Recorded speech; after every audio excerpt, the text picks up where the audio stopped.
The Kev Baker Show. Good morning, good afternoon, good evening. Welcome back, everyone. It is the 2nd of December. We are live on this very historic broadcast of the Kev Baker Show right here on your very favourite network, www.truthfrequencyradio.com. What a show we have got lined up for you tonight, and what a day in the news. Big vote in the UK today, we're going to be getting into that. And of course there is a drill, a shooting, a false flag, who only knows what, unfolding in California as we speak right now. So we'll be dealing with the war in the first half of the show. And Johnny Whistle's my loyal co-host. What a day, Johnny. Big news day. Really big news day, Kev. We've been on this for hours now. Absolutely hours, Kev. And Kev, is that the sound of war drums I hear beating in the background? Absolutely, Johnny. That is right. The UK tonight, they have overwhelmingly voted to go to war. War against something they are now calling Daesh. But Johnny, we're going to get into all of that. I'm not sure if you are in the chat room yet. If you're not, I can do it. But will you? Man. You in there? You in the Wookiee Yes. cave, man? Uh-huh. You go. Kev. Go, Johnny. Well, Kev, 38 people here just now. That is unbelievable for a Thursday night show when it's just me and yourself, Kev.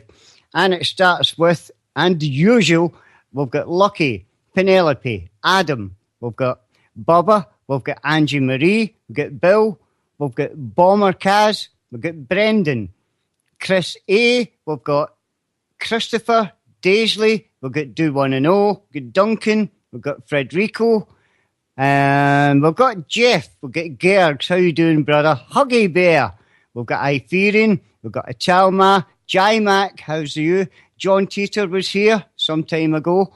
Josh Foster, we've got Joy, myself and Kev. We've got Lichty Lass, whose birthday it is today, I think it is, Kev. We've got Mick Scott, Mackle Scott, I think it is. We've got Op Free World, great to see you here. Got Peter Small, got myself, Papa Bear, Real Joe Wood.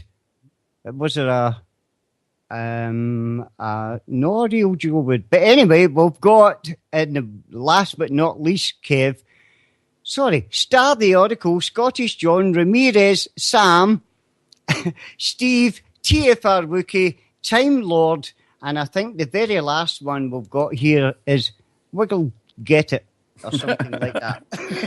Absolutely fantastic. And I want to thank everyone for tuning into the show. Now, obviously, huge news day, and it's something that we've been expecting for some time now. All day long, we have been subjected to the parliamentary theatre that they call a debate coming from Parliament. And this was David Cameron and his war-mongering cabal making the case for something they were always going to do all along. And that was go to war. Go to war on who, though? Because we all know exactly who ISIS are. Yet these are the bad guys that we're allegedly going to be going and bombing. Now, in the first half of this show, myself and Johnny have got so much to say about the day's proceedings, what's led up to this, and what we can expect from here. And you can throw into the mix as well something that has gone very, very unreported today, and underreported, in my opinion. And that is the fact that Vladimir Putin is threatening NATO, not because of Syria, but because of their expansionism. That's right, they've invited Montenegro to join NATO. Something else that we'll be covering as this first half, which is all going to be war-based, continues. Now then, Johnny, first up, I was actually listening to the start of this debate today. Now, I had to put on my suit of spiritual armour because you know how I absolutely hate both sides of the aisle in there. They are all playing political theatre. Well, last night we were telling the audience about the audacity of the ham-loving David Cameron, that guy, you remember him that represents all of us. Well, the fact that David Cameron was calling people who were thinking about voting no, of which there was 223, he was accusing them have been terrorist sympathisers. Now, Johnny, before I come to you on this, just let's listen to David Cameron and his response numerous times when it was put to him that he should apologise for his comments. Listen to this. I thank the Prime Minister for giving way, and he is right in his opening statement to say how important it is to respect opinion on all sides of this House. So will you apologise for the remarks in a meeting last night against right honourable friends on this side of the House? Well, I couldn't be clearer in my opening remarks. I respect people who disagree. I respect the fact that governments of all colours have had to fight terrorism, and I respect we are all discussing here how to fight terrorism, not whether to fight terrorism. British people, or do we sit back and wait for them to attack us? I give way to the honourable member. Prime Minister for giving way. It would be helpful if he could retract his inappropriate comments from last night. But will he be reassured that no one on this side of the House will make a decision based on any such remarks, nor will we be threatened into from doing what we believe is the right thing, whether those threats come from online activists or indeed from our own dispatch box? Completely agree with the honourable gentleman. Everyone in this House should make up their mind on the arguments in this House. And there is honour in voting for, there is honour in voting against. That is the way this House should operate, and that is why I wanted to be absolutely clear at the start of my sentence. This is about how we fight terrorism, not whether we fight terrorism. I've examined that list very carefully. I cannot identify a single terrorist sympathiser among that list. Will he now apologise for his deeply insulting remarks? I've made very clear, this is about how we fight terrorism, and there is honour in any vote that honourable members make. I will be supporting him today. I do think, however, that he needs to apologise for the comments he made in relation to the Labour Party. I'm very interested to hear what the honourable gentleman says about what name we should call Daesh, but if we're talking about terminology, should he not take this opportunity to withdraw the remarks that he is calling those who will not be voting with him tonight a bunch of terrorist sympathisers? Because not only is that offensive, it is dangerous and it is untrue. I've made my views clear about the importance of all of us fighting terrorism, and I think it's time to move on. So let me turn... Thank you, Mr. Speaker, sir. We all on these benches share the Prime Minister's horror for Daesh and its death cult and abhor terrorism. Will he take this further opportunity to identify which members of these benches he regards as terrorist sympathisers? Everyone in this House can speak for themselves. But what I'm saying is when it comes to the risks of military action, the risks of inaction are far greater than the risks. 6 times, Whistles. At least 6 times he refused to even apologise to people for taking part in a democratic choice. Now, let's not even get into the fact that these people hardly represent us when there's thousands camped outside Parliament tonight that are saying no to this. 500 people, 600 people or so, got to decide, Johnny, on dropping death on Syria today. How in hell's name is that democratic? I don't know, Kev, honestly. And see, listening to this guy, what about ISIS sympathisers if you had to vote against bombing in Syria? What an absolute disgrace that he didn't have the balls to turn around and say sorry for the comments. You think of all the soldiers that's already been to Iraq, Afghanistan and all these different places who don't go to war, who don't want to go to war, they have now become ISIS sympathisers. I think it's an absolute disgrace that our Prime Minister can come away with such words like that, Kev. It really is shocking. And you know what else disgusted me today? There were Labour MPs making a song and a dance about the fact that anti-war campaigners had bombarded them with images of what happens to people when they're underneath these bombs that they're dropping, these precision munitions that we hear so much about. And they were crying about the fact that this was disgusting. What horrible tactics to try and influence their vote. Johnny, I think every politician that makes the decision to drop death from above on a so-called enemy should know the consequences of these munitions they're dropping. Tonight, as they go to their warm beds after a few brandies behind the scenes there in Parliament, a few cigars, they'll wake up tomorrow in their warm beds and they'll go and get a briefing on how many people died overnight. They should be made to look, don't you think? Kev, we're listening to the same people who told us that there was no weapons of mass destruction to get us into Iraq. The same people who says that when the soldiers were going into Helmand, that there wouldn't even be a shot fired in Helmand, yet we lost 400 troops there. Why should we listen to these people? Why is it them that makes the decisions? Why not us? Why don't we get to vote? Because the thing was, Kev, it would never have been passed, ever, in a million years. Exactly, John. And this goes back to shows that we've done previously. Everything fits together. Remember?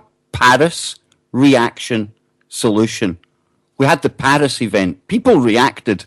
They reacted in the UK to the tune of 59% of people polled wanted to bomb Syria. Now, that was on the 14th of November that poll was carried out. Fast forward to today. Well, that reaction has kind of cooled a little, and it's down to 48% public wanting to bomb Syria. Now, it's 50-50, yet these 600 people get to choose what happens. And there's thousands outside Parliament tonight, seen the chat room saying there may well be riots. And who only knows? There could well be. There's so much going on in the world right now. But you know, today, Johnny, I was half laughing, and it was gallows kind of laughter. So sick. Sky News. They just happened to have a crew on the ground in Cyprus getting ready for the airstrikes to be launched, hours before the vote was even cast. This has been coming for so long. And Johnny, there's even been a name change today. And this is something that you picked up on. Many names do the Foot Clan want to go by. They're rebranding again. We've heard John Kerry and the Americans come out and say this, and it's been growing and growing. And now, Johnny, it's not ISIS or the Islamic State or ISIL. It's Daesh. What's this all about, John? Well, this Daesh came about after the Islamic State actually shortened its name to IS, because that was to reflect its expansionist ambitions. Now, the word that they're using now, Daesh, is actually an acronym, but there isn't any acronym in the Arabic language, Kev, right? But they've made one out of it. But what it is, though, is it's very similar to an Arabic verb that means to tread underfoot, to trample down, or to crush something. So it's like a derogatory term against their expansionist ambitions. And you know, I was noticing a heck of a lot of conversation going on about Daesh, about the apologies that we spoke about at the start, and not too much conversation of what was actually going to be done post-bombing in Syria. And we need only look at the examples that are there for everyone to see. Let's look at Iraq. Yeah, that's a glowing example of how dropping bombs and invading a place works. More recently and more appropriately and more apt for what will happen in Syria, in my opinion, let's look at Libya. All those different groups that were in there trying to get rid of Gaddafi, they did. Then move on to Syria. But what happened in Libya? A power vacuum. And that place is absolutely lawless right now. And that's exactly what they've got planned for Syria. And again, think about this.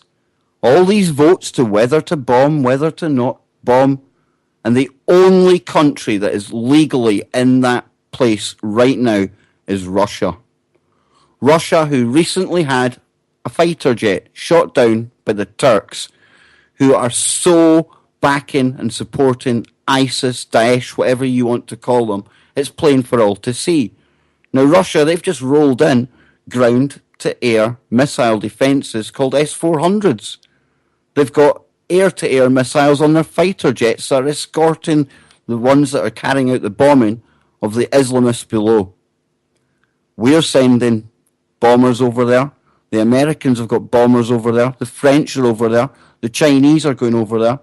Johnny, this is surely now obviously lining up for even an accident that could spark World War III. Yeah, it could, Kev. You've got all these people fighting that are supposed to be fighting moderate rebels as well, Kev. Well, Russia is fighting the moderate rebels because we all know that the moderate rebels are just ISIS anyway. But, Kev, during this whole thing today, do you know that there was not one MP that had a good word to say about Bashar al-Assad?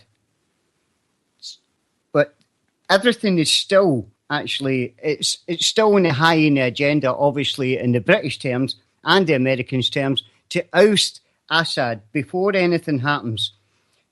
But the thing is, Kev, this pig rapist, he wants in there rather than later.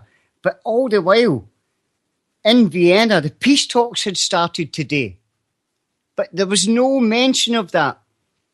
The thing is, they want in there before there's any peace talks because they know that they have to get their puppet in there first. Is that right? Or whatever goes in there next, one thing we know for sure is they have to get Assad out of the way. And Assad today, he's coming out and he's basically saying that the West are supporting terrorists. Now, how many times do we hear this? Now, I'm not saying Assad and Putin are good guys. Not at all. But let's look at the facts. There never was an uprising by the citizens there in the first place. And I always refer back to the time when Assad took the risk of arming his own people out in the rural areas. And that's what kind of turned the tide when what we were told at the time was the Free Syrian Army, the moderate rebels, were actually starting to close in on Damascus. Well, if these people were so against him, Johnny, they would have turned the guns on him, but they didn't. Exactly, Kev. Exactly. Why would you arm the people who are against you?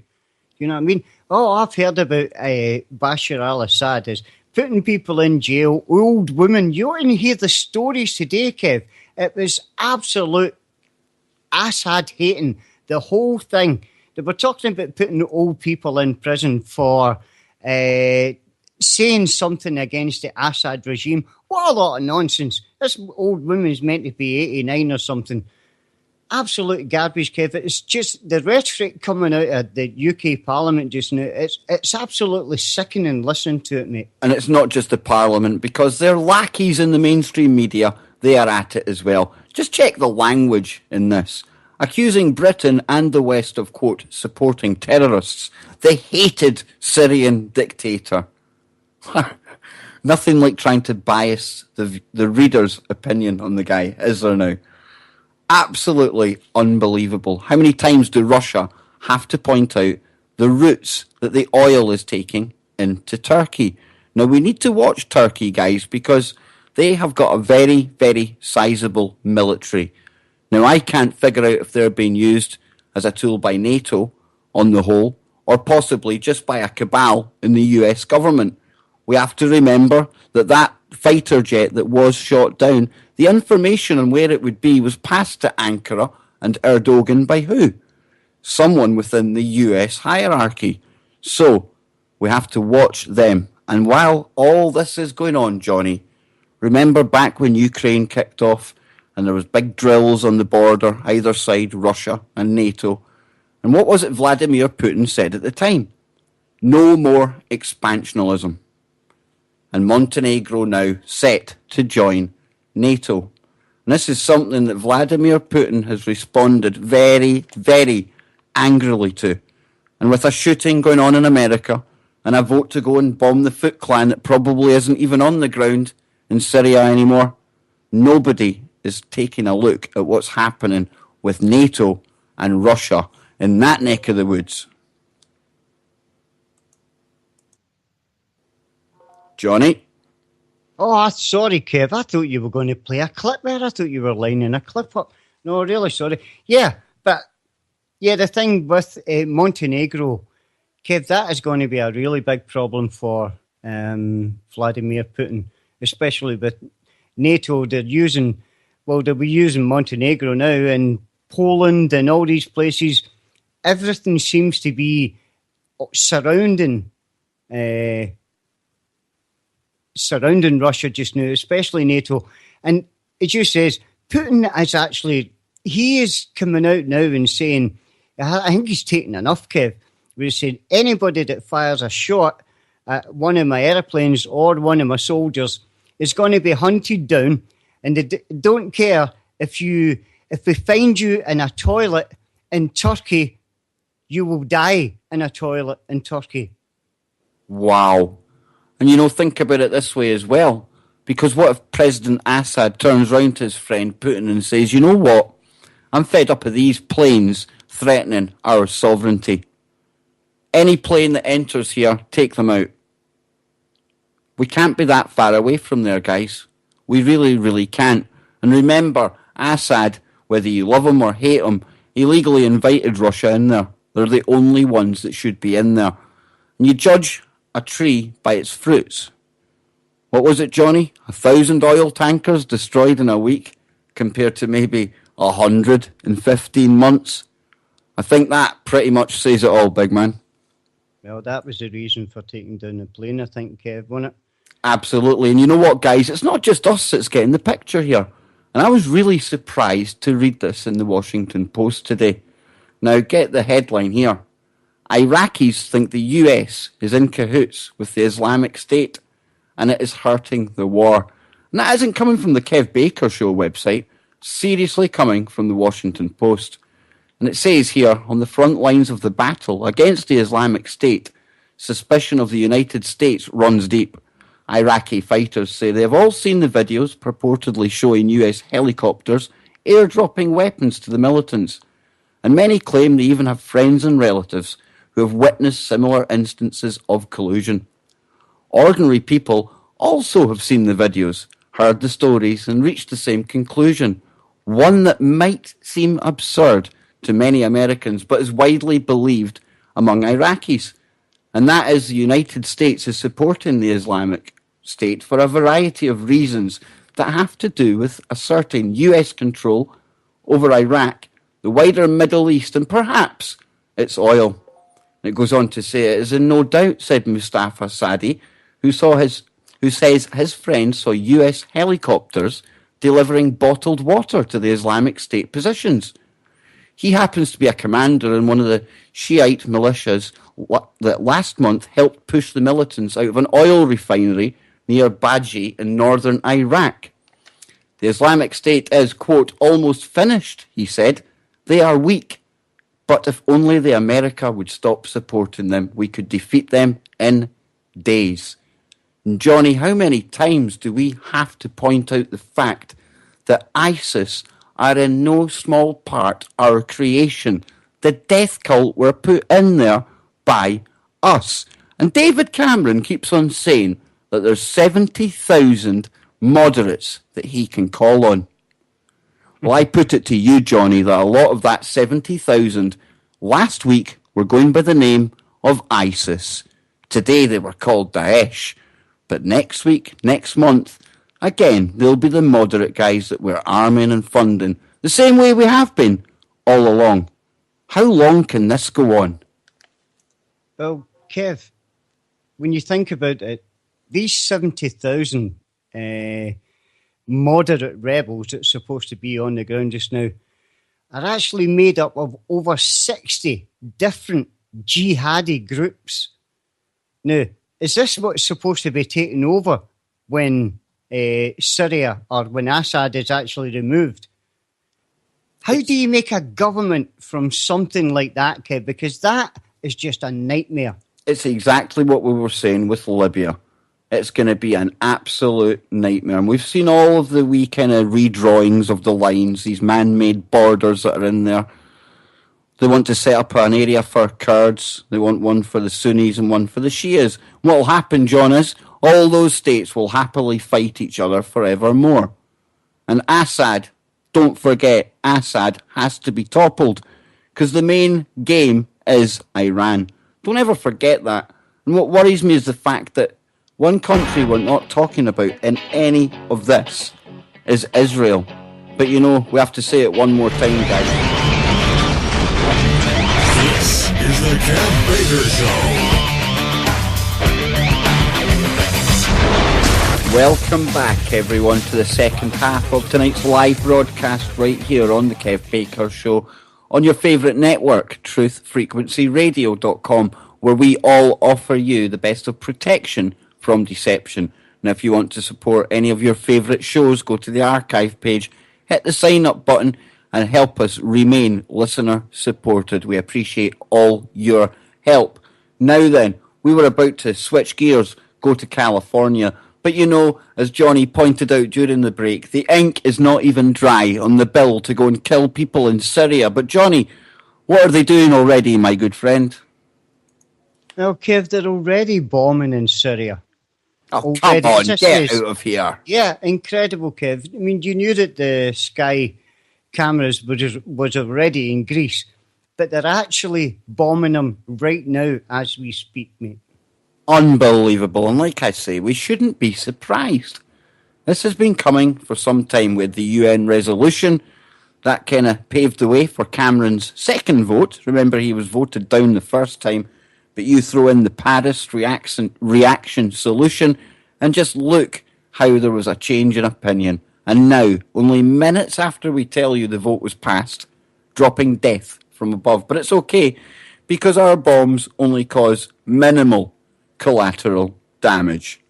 How cold can you get? Collateral damage is people like you and me. And we have to remember that ordinary Syrians in that country, imagine the hell for the ones that are still there. And now another country are dropping bombs on them. Not enough that they have to worry about ISIL, ISIS, Daesh, all these armies gathering. Even the Russians as well, dropping bombs. Let's not lose sight of the fact that that collateral damage is human life as well. And Johnny, before we move into the shooting, which is unfolding as we speak, you have a little piece on where the money for something like Daesh comes from. Tell us about that, man. Well, Kev, there's never really been a credible estimate of what this group is worth, but in 2014, an American official described it as amassing wealth at a pretty massive clip. Now, The Economist in 2015, they reported that a fighter of the group gets $400 a month. Now, that's more than the moderate rebels or even any of the Iraqi government officials.